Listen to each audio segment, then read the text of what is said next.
Oh, there it is right there. I am sorry I had it on mute this whole time. I put it on the microphone and forgot to change it. All right, so let's back up here and I don't really want to say punt because I'm not going to punt it. Right now I just got to hurry up and figure out where to turn this off before it starts talking and gets really loud when it catches up. So can you hear me now?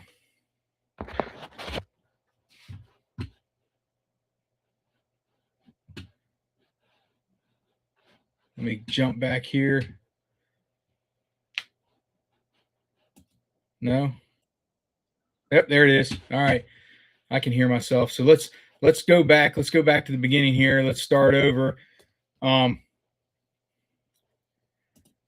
I said before, at the beginning of the show, Inland Lake Snowmobile Club. Well, let's start with the beginning of the show because you didn't hear any of it. I'm Ryan. This is the Unplanned Adventure, and I'll be your host. Just going to sit here. We're going to do a weekend wrap up. We're going to talk about trail conditions, weather that you have right now, weather ahead. We're going to talk about some ice safety if you get across on some lakes. And we're going to just talk about, some general stuff. And if somebody wants to pipe up in the chat, we'll talk about some different things there. But first things first, I want to make sure that everybody hears about this. Inland Lake Snowmobile Club is doing the Ride for the Blind February 4th, 2026, this Wednesday. And I just want to confirm that date. Let me make sure. I believe that is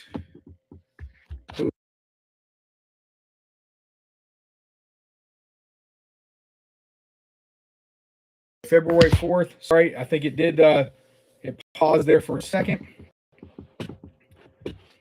And this gives a chance for people that are with visual disabilities to go out and experience snowmobiling. All week they will go out and do different activities out in the snow, which this year is by far one of the best years they could do it. Everywhere they're going to go, whether they're going to the ski slopes or anything else, they're going to have the best time, I think, anyway. The snow conditions are amazing. So you can't ask for anything else. Well, you could, but you're not going to get it. You could ask to win the lottery. I do that every day.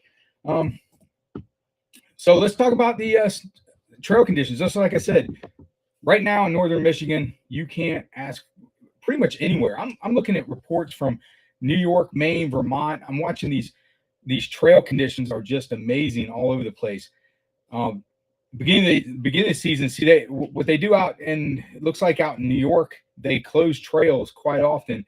We don't do that in Michigan. At least I don't ever see it. Maybe in the UP every once in a while they had to close some trails. But mainly that's due to the water on the trail or broken ice, stuff like that. It just doesn't happen. But when I was watching the New York trail reports, because I've been watching all over just to see what other people experience, and I noticed that they are they'll close trails all the time, and they'll put something up there. Hey, snow is not very good. Trails closed. But just get you an idea. The Petoskey Trails, Indian River, Jordan Valley, any of those areas around there. And when I'm talking about these places, I'm talking down to Vanderbilt. I'm talking across towards Gaylord. What else is there? Sheboygan. When you go up to Sheboygan, I can't find a lot of information from that area, but I know the trails are pretty good because I'm getting reports, but I don't get a lot of their grooming reports. They're not on the Groomer app yet. I've talked to some representatives up there, and hopefully they'll get on the Groomer app in the next couple weeks. And I've got another app to talk about at the closer to the end of the show. So stick around with me, and I'm going to talk about a pretty good GPS app that's out there that also provides trail conditions and everything that you might want to know for an upcoming trip. And it gives you a chance to kind of get contacted with different people. And it's a snowmobile and ATV app, so you can use it all year round. So first things first, Indian River, all trails are groomed recently. I saw the groomers went out last night. The groomers went out last night, and everything looked pretty good. Good to great conditions. Cold temps are helping the snow hold. It's been really cold. The people that I've talked to have told me that they've gone out and it's they're definitely feeling it. But hey, if you want to do this in the summertime when it's warmer, it's called a sea-doo, not a ski-doo. So, but always check with your local club updates, and that's one of the reasons I'll be talking about this other app later.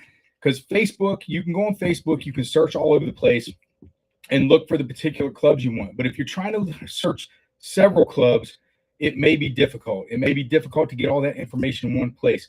Now, the Groomer Tracker app will help with that, but so will the Trail Intel app. Trail Intel app will give updates from people who are actually out there riding, or the trails or the clubs themselves. And like I said, I'll talk more about that. And if you're interested, we will definitely talk more and more about that. And I'm hoping to get more clubs involved in that in the northern Michigan area. Petoskey, I'm watching their groomers have gone out in the last 24 hours. And then the people that are, when I say they're groomers, the guys that are driving those machines are going out and riding their snowmobiles and taking live videos too. I just watched a couple of them go out today. So everything's looking really good. They're going out there, and they're everything I saw. They've done the 76, 760 Chandler Hill. There's a Walloon Lake connector. They were talking about that, and then they go all the way toward Weber Lake, and then they turn around, and that's where Indian River kind of meets them, and they turn around and head back and do the rest of the Indian River loop. So, but again, everything looks good. There's light snow in the forecast, and that's helped maintaining the base. Always check your club reports. You can check Petoskey on Petoskey Snowmobile and ORV Club on Facebook and their website. Jordan Valley is another one I wanted to talk about today. Again, everything's looking good. They're out there grooming. If anybody sees anything, I was getting reports that there's thinner snow in some areas. I think those are, most of the time when I'm hearing about these thinner areas, it's in the more congested areas, more like closer to a town or in the town itself where the trail connects over. So don't look at that as like the whole overall trail. It's not. It's just in the high traffic areas. It might get a little, snurty and stuff like that. So overall, Gaylord, I was watching some reports down there. Still looks pretty good. They have plenty of snow. I'm looking all over the places close. There was some reports of some rough and bare patches in Vanderbilt, but you can always check the trail number 7 webcam to see the surface. I check it all the time. Looks pretty good right now, so I wouldn't let that discourage you from getting out there and riding.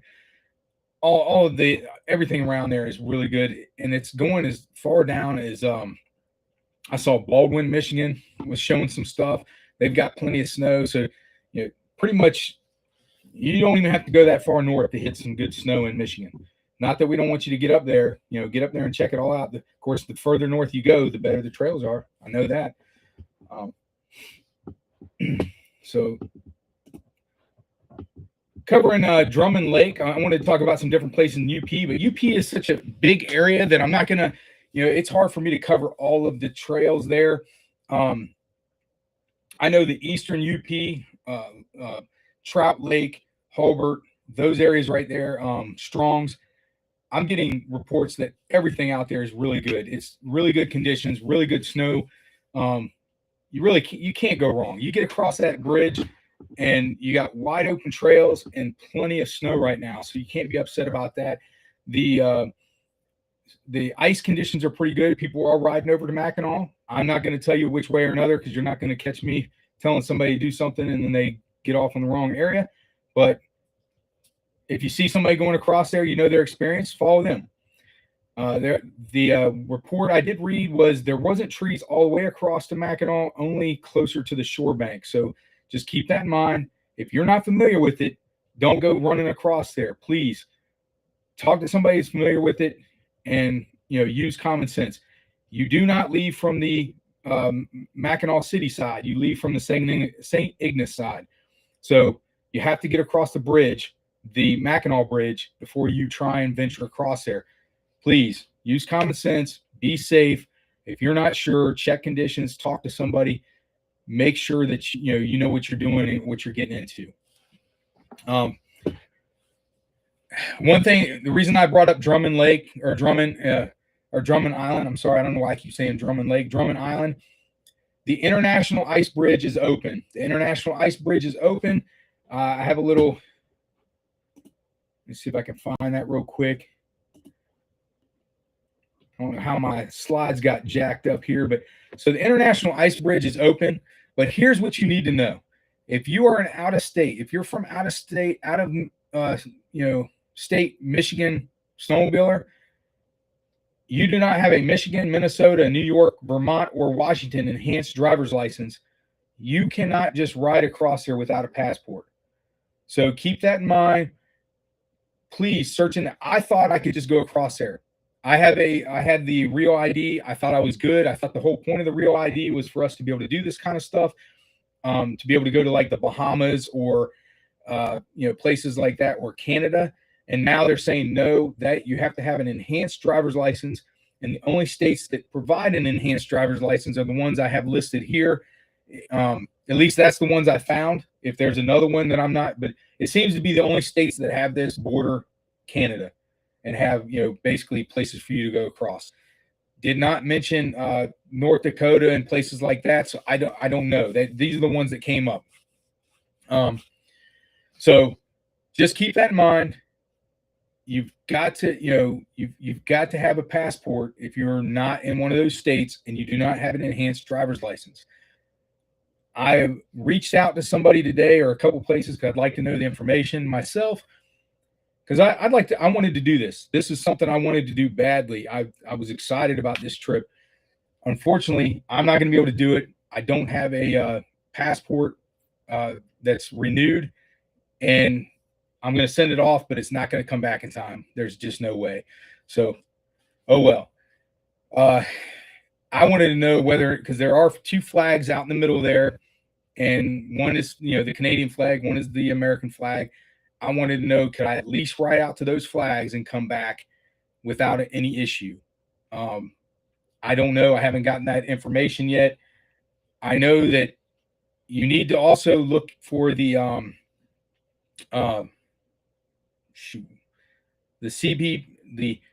CBP Roam app. So you need to have that app down, because that helps you declare what you're doing and going when you're going out of the country and going into their country and vice versa. So there are things you need to look at. You can go to Drummond Island's their site there for tourists. You can go on there and have more information. Just please, before you make this trip, before you go all the way up there and think I'm going to go do this, make sure you have the right information. Don't get yourself into some kind of trouble over thinking you can do this or getting anybody else into trouble. It is a 12-mile trip across the ice. Conditions could change pretty quick. So if you get out there and something happens, you could find yourself in some trouble. So just please plan ahead. Make sure everything, make sure you're definitely prepared. And I'll talk about some more of that later on today or tonight. Eastern UP. So let's just look at this picture in the background here. I put this all into something, and it just, I don't know why it come up with the goofiest picture here. It's all wrong. Everything's wrong about this picture. The island is not spelled right. Mackinac is not spelled right. It's not even close to being right. So I don't know. It just, and I tried to change it a few times. It would not let me change it. So I just said, we'll go with it. People can sit there and listen to me and pick out all the inconsistencies in the back. As far as the UP is concerned, I'm very rarely, unless I've rode that trail, am I going to say that it's perfect. So I put, most sections are rated fair. Says you're getting thin spots, but again, the thin spots that they're talking about is places that are in the middle of towns and stuff like that, where it's generally an issue, where a lot of things are happening. So I don't think you're gonna have any problem. You go to the UP, I believe they've got several feet of snow. So you're not going to find any places that are not good. I've gone to the UP and prior to last year, and I remember we'd have to drive all the way up to Trout Lake before it was really good condition or decent conditions. St. Ignace didn't have anything. You couldn't. I think we left there one time and it was decent. Then the next time we went up there, we had to drive further north because it wasn't very good. But you're not going to have that problem this time. I don't even know. I hadn't really checked to see. I know in the past they had the Michigan Department of Transportation. They would pick you up at the foot of the bridge and take you across the bridge, drop you at the gas station on the other side, and then you could ride from St. Ignace all over the place, and then you could make your way back and take that same trip back across. I think that's still going on. I'd have to research it a little bit more, but right now you could easily do that. That's not even a problem. The snow conditions are great all the way up there. Get across the bridge, and the snow conditions are good from the bridge. You could ride all over the place up there. The only limit you'll have is how often you have to stop for fuel and a couple other things. So if you decide to do something like that, please be prepared, though. That's a long trip. I wanted to put this in here. It's not very good. I don't really like this one, but I thought I could help it out and make this picture a little bit bigger, but I don't know. It is what it is. Talks about the conditions up there being fair, safety. If you're going up there, that's a long, vast area. Please make sure that you are well equipped for any type of conditions that may change quickly, and stay informed because the trail conditions and weather can change quick, without warning. So just be prepared if you're going to make a trip that far, that long, and doing all that. I already touched on this. Touch on it again for those that didn't catch it.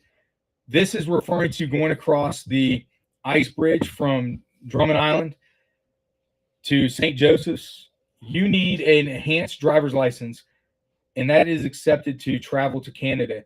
If not, you're going to need a passport. So if you do not live in one of these states, you will not be able to get an enhanced driver's license. You will need a passport. Just keep that in mind. This is, going across there. I've seen lots of people saying they want to do this little trip, but going across there is not going to be a quick thing. I believe one thing I forgot to touch on is the CBB Roam app. You have to fill out your intentions, what kind of snowmobile you're riding, where you're going to, and you could be subject to doing a video call with Border Customs and Border Patrol. So just keep that in mind. That this is not something, unless somebody can come on, get in the chat and tell me something different. This is not something that you're going to wake up that morning and say, hey, I'm going to do this right now. So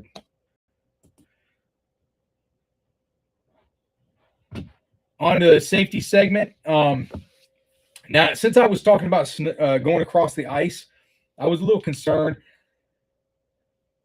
Ice is never, a sure thing. Right now it's been extremely cold. The ice is, very thick in some places, but there are some areas that will still be bad. You've got to be careful. I know that any type of stream, if you go out on a lake, you're out in the middle there, you're probably going to be okay right now. As long as there wasn't any, unexplained cracks or something crazy happening. Riding along the edge of a lake is very dangerous. There are streams that come in, and you will see these streams may run fast enough. It may not get cold enough to freeze all the way through. So just keep that in mind. Running through there every year, somebody goes running through or running down the edge of a lake and hits one of these streams, and it's can be a bad day. And I just want to make sure that people are aware of that. Just because the ice conditions are great and you're seeing people out there driving. I mean, I've seen pictures of people driving trucks, ATVs. They're taking their shanties out there. All that's great, but you need to also remember this is ice. Conditions can change quick, and please pay attention. Also, something you got to look out for is pressure cracks. Uh, Pressure cracks can cause ice to lift one way or another, and that can be, basically you're running into a brick wall. So you just got to be careful. You got, don't go running across there places you're not really familiar with. Late in the season, obviously it's unpredictable, even worse. You got moving water, weak ice. I've never seen this before. It was talking about ice safety and what actually helps before you cross, wear ice picks around your neck. I have never heard this. Kind of makes sense. I mean, um, I guess if you're going to travel quite a bit across the ice, it would probably be a good idea to have it would probably be a good idea to have something that could penetrate into the ice and help you pull yourself up if you somehow got into the ice.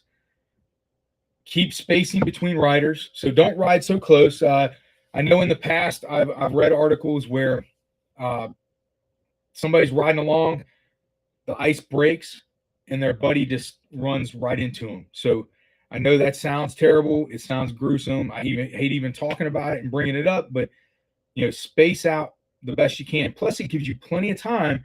If you're behind that person that broke the ice and they go in, it gives you plenty of time to stop.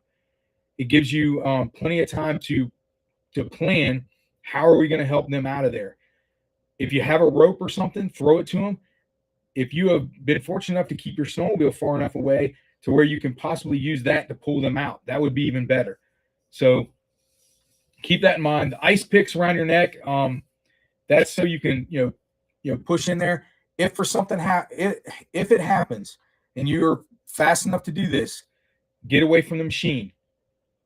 Kick and slide onto the solid ice and roll away from the hole. One of the things you want to also do is kind of spread yourself out enough to make sure that you are not putting so much weight in one place or the other. Those are the tips that I can think of.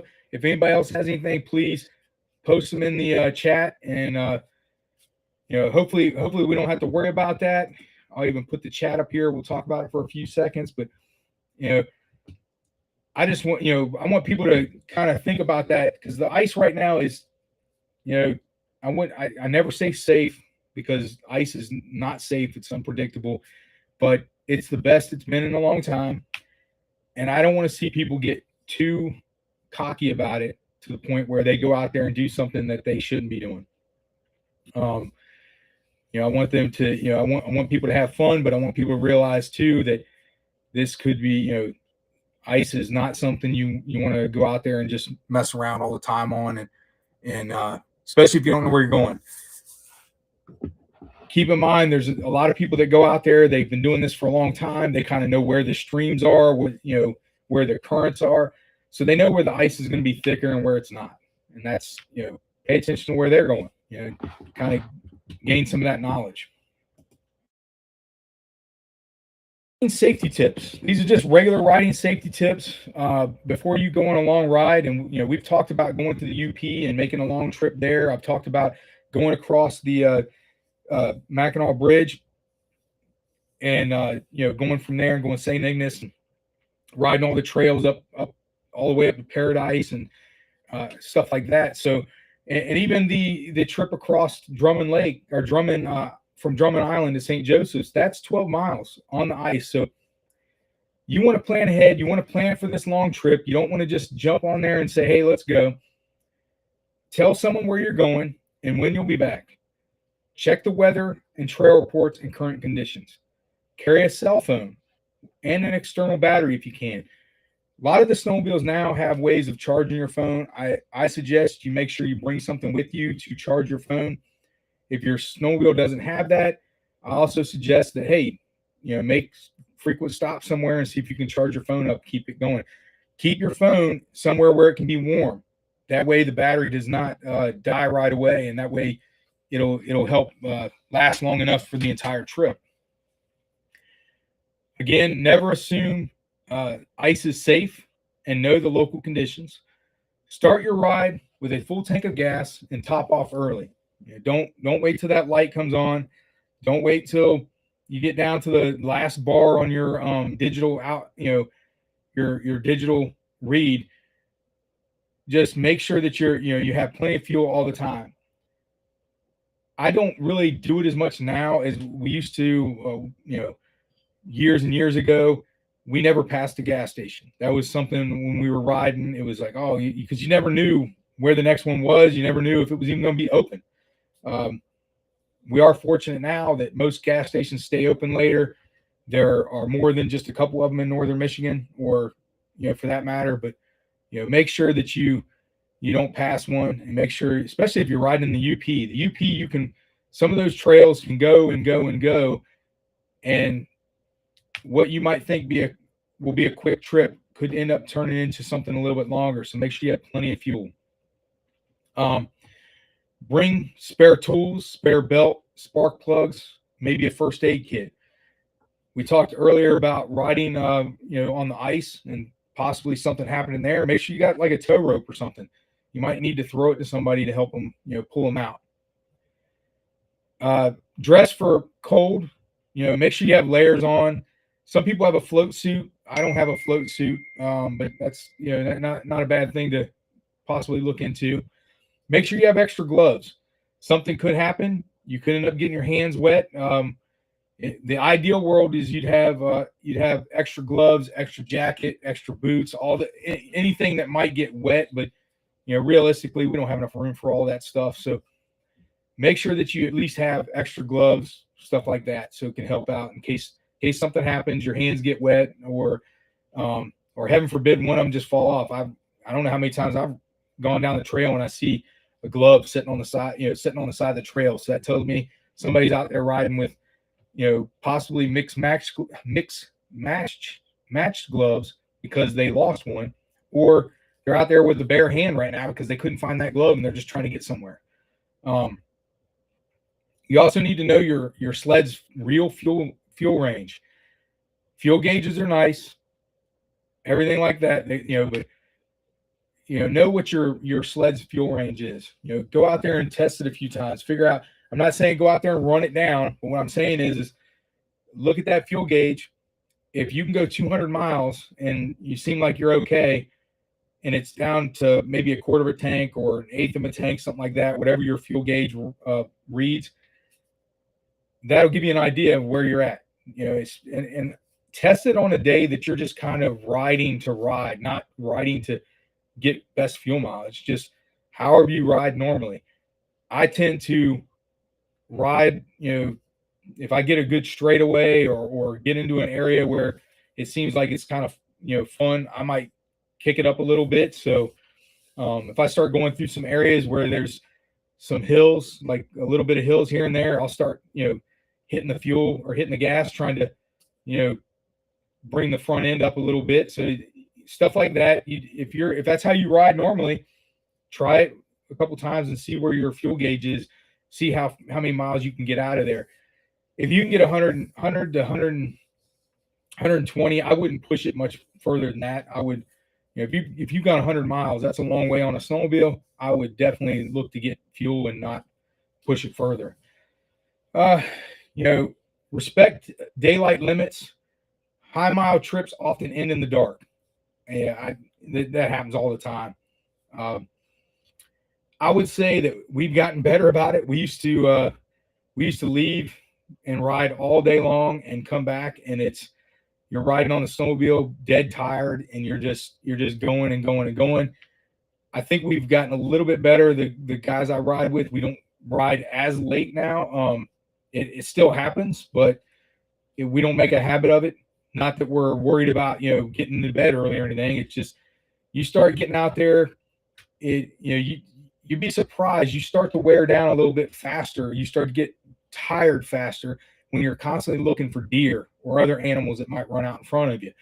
So, you may not think about that kind of stuff, but you're thinking, and not realize it, but that will kind of wear you down and the fatigue will set in as it gets darker and as you ride down the trail, and you're constantly wondering, okay, what's coming next? Or who, am I going to have a deer run out here? What's, where are we at? What are we doing? How much, we know how much further. Most of the time we're riding in areas where we're familiar with, so we know how much further. But as those temperatures start dropping, it starts to get to the point where you're like, okay, now I'm ready to get home. I'm ready to get home and get these clothes off and find something warm to, set around, maybe a fire or something. So just keep that in mind.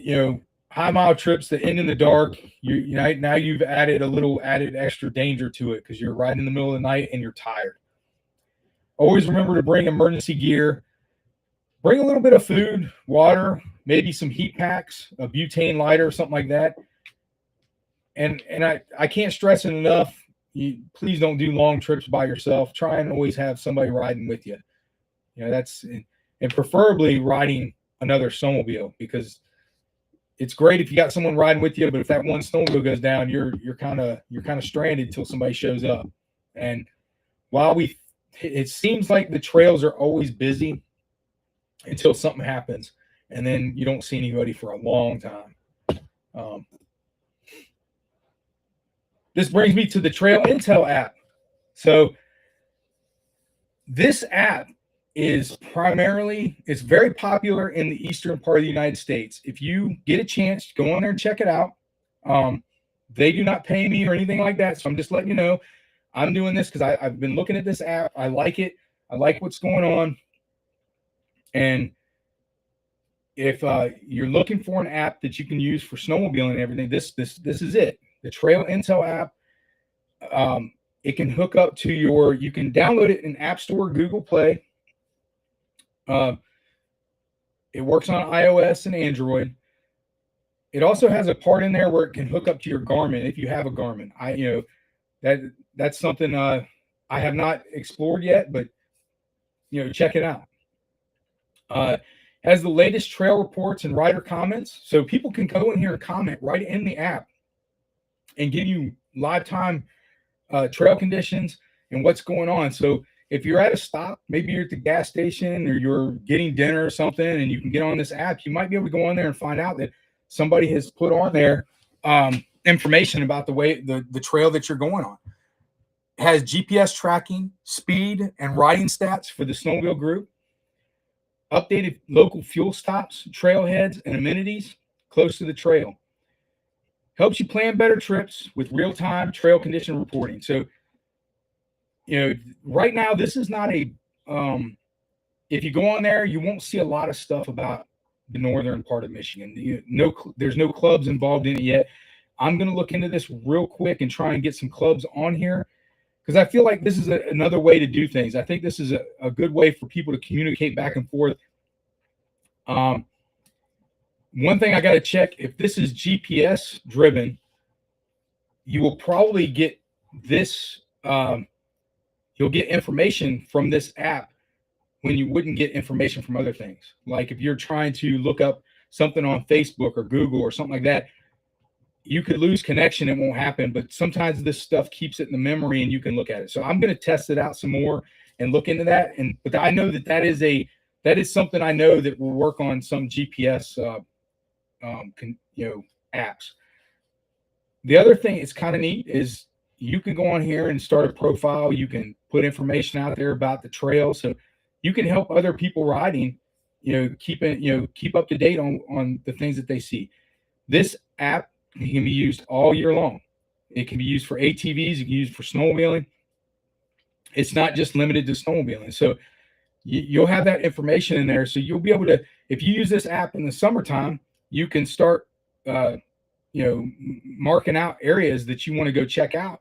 And then you go back there in the wintertime or vice versa. So, keep in mind that this is something that's, it's been around for a while, but I saw it. I think it's a great app. I think it's working out pretty good. So I'd like to see more people try and use it and get involved with it in the northern Michigan area.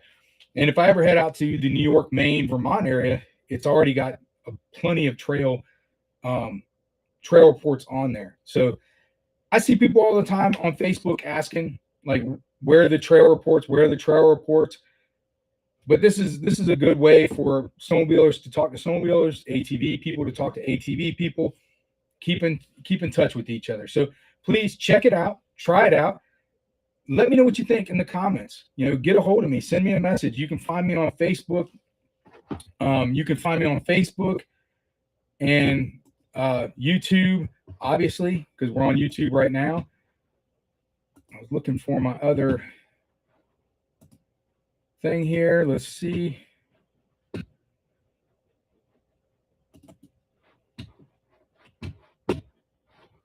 So you can follow me on Facebook, Instagram, TikTok, and Rumble.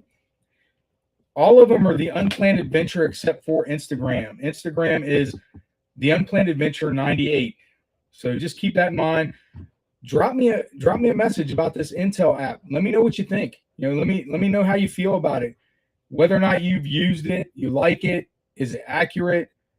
I'm trying to find out. I'm trying to get feedback so I can, better understand how well it can work and what's going on, and just overall, how people feel about this. So, gone on about 40 minutes now. This is a little bit shorter show tonight, but I'll be back. I'll be back February 5th, 2026 on Thursday. I like to do a Thursday show because that gives me a chance to get some information out there, let you know what the conditions are, let you know what's going on, or if there's any information out there that I might need to get out there. Oh, hold on one second. I got something for you guys. I got something for you. You probably hear the noise right there. Let me see here. Let me download this. So before I go, I'm going to show you this.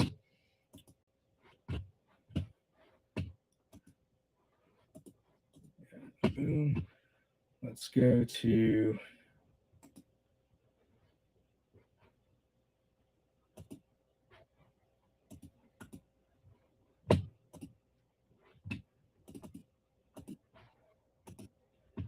All right.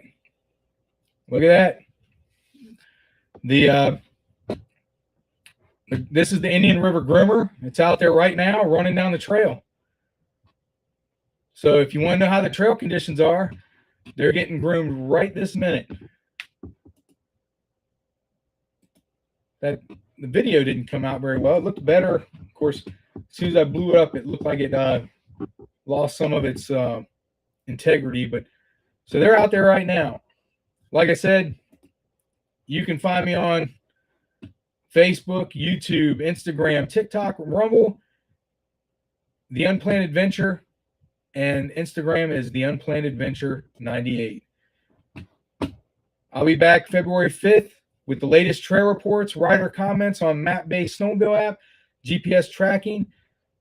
We'll be talking about some different things on there, and I don't know why I put this on here. This kind of messed up, and I guess I didn't catch it fast enough. That's what happens when your producer is you and you have nobody else to check this stuff. And you're throwing it together 30 minutes before the show because you thought about 10 more things you needed to add. But I'll be back February 5th. We'll be talking about trail conditions. We'll be talking about upcoming things that will happen next weekend and the weather conditions, any other events that I might come across. If you have an event out there that I didn't talk about and you want me to mention, please drop it in, get up with me on one of these chats and send me some information. I will gladly put it out for you guys. And just remember that February 4th is the blind ride for Inland Lake Snowmobile Club. If you're interested, drop me a message. I will get you in contact with somebody. This is Indian River, Michigan, the Inland Lake Snowmobile Club, the blind ride for visually impaired people who are going to experience some snowmobiling. Other than that, it's been a great night. Great. You enjoy the rest of your weekend. And please go out there and experience some of this snowmobiling in great weather and tell me about your unplanned adventure. Have a nice night.